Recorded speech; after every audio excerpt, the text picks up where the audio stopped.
This is One a Week, where I do a brief but deep dive into a movie I love, and if you give it a shot, I think you might love it too. Let's cut back to the mid-80s. A half-empty movie theater in Tokyo, Japan. We see a suave, handsome young man in a fedora and an impeccable white three-piece suit, accompanied by a beautiful, ethereal woman and three assistants, all of them in white. They set a small table with gourmet meats, cheese, wine, and as one of the goons pours his boss champagne, the man in the fedora looks straight into the camera and says, そっちも映画館なのね。そっちは何食べてる? He's talking to us, of course. He then explodes on a moviegoer and threatens to murder him if he keeps making noises with a bag of chips during the movie that's about to start. You see, our sharply dressed man hates nothing more than interruptions during movies. He reminds us of that old cliche of how when we die, our whole life flashes in front of our eyes, like a movie. その映画俺楽しみなんだよな。人間最後の映画。この映画だけは俺邪魔されたくないんだよ。 And so, with this somewhat dated, fourth wall breaking, a bit over the top yet profoundly metaphysical disclaimer, our movie begins.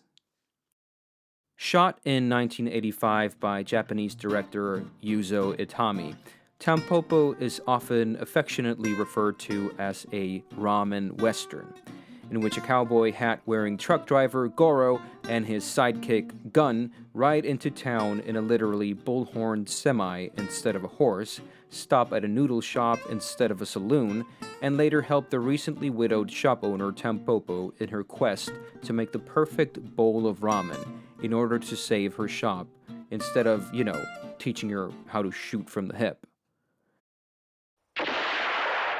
So, sure, it's a ramen western. But the truth is, just like a bowl of ramen is much more than just a noodle soup, Tampopo is much more than just Sergio Leone meets Japanese cuisine.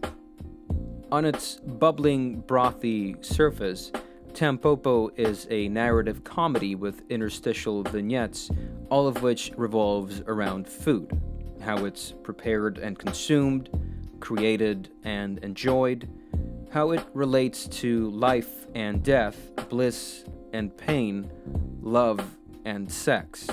Weird sex. I'm talking live prawns in a glass bowl full of cognac tickling your tummy weird sex. The film is also homage to cinema itself, respectfully borrowing from a diverse roster of classics, such as Chaplin's The Kid, Stallone's Rocky, George Stevens' Shane. Its humor is at times subtly satirical, at times slapsticky.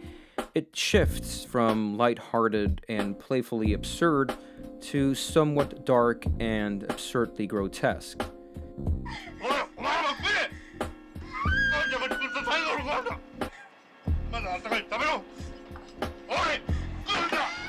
It has subtle hints of romantic comedy, erotic melodrama, and there are even sequences where our protagonist spies on the competition with the help of some co-conspirators. The whole thing turns into an Ocean's 11-style culinary heist.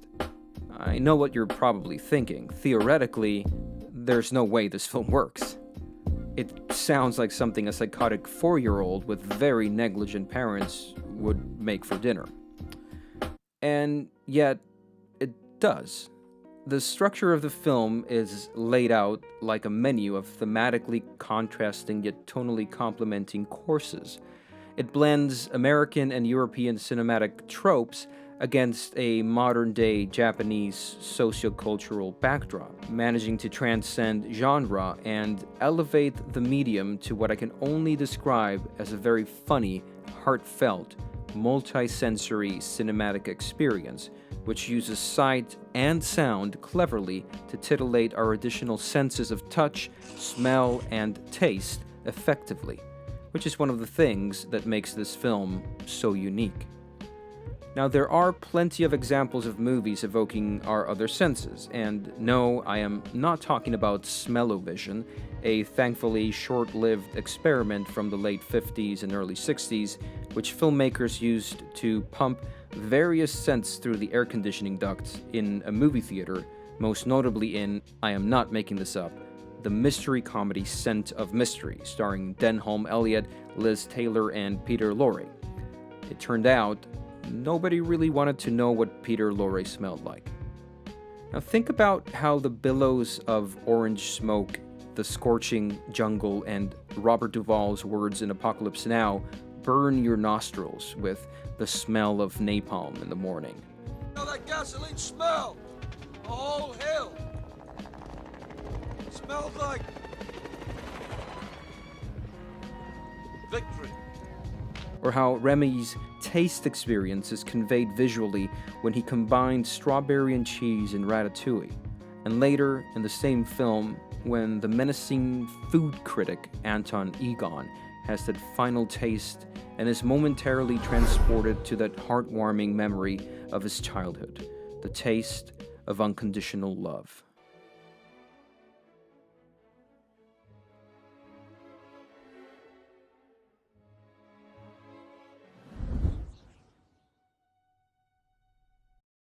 In one of Tampopo's silent movie-style tangential side stories, we see a quirky elderly woman in a supermarket who is obsessed with pressing her fingers into fresh food. She sticks her fingers into a peach until it squirts, touches a roll of camembert compulsively with her thumbs like it's the latest iPhone, and squeezes pastry on a table until the store owner, who's been chasing her all along, manages to catch up with her and slap her hand with a fly swatter. Ouch. For that brief, whimsical sequence, our hands are the old lady's hands. In another part of the movie, a man with a crippling toothache has an abscess drained at the dentist, which, accompanied with a loud hiss, unleashes a stink so horrifying that it makes me want to open a window every time I see it. And then there's the egg yolk scene. I mean, what can I say about the egg yolk scene, other than it's perhaps one of the most sensuous, spine-tingling images ever committed to film. And don't watch it with your kids, or your parents, no matter how cool they are. Tampopo is a love letter to food. It's a love letter to cinema. It's a love letter to the appreciation of both food and cinema, and to the idea of appreciation itself. It is a testament to how creating and enjoying what is created can feed off each other throughout the lineage of great cinema.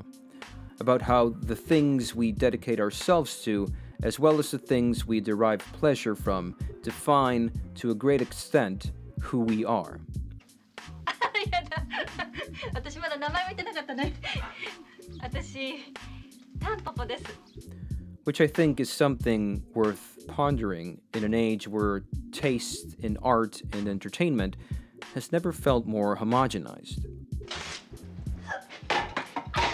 By showing us his across-the-board cinematic influences in his work, and yes, directors have been doing this long before Tarantino, Itami is telling us that at some point, he too was simply a fan of movies, and just as the eponymous main character in the story borrows, learns, and steals from various sources in order to create that perfect bowl of ramen, the director of Tampopo serves up this unique treat of a film for us to enjoy and perhaps feel inspired to create something we love from the things we love, or at least appreciate life with more curious taste before we die and it, like a movie, flashes in front of our eyes.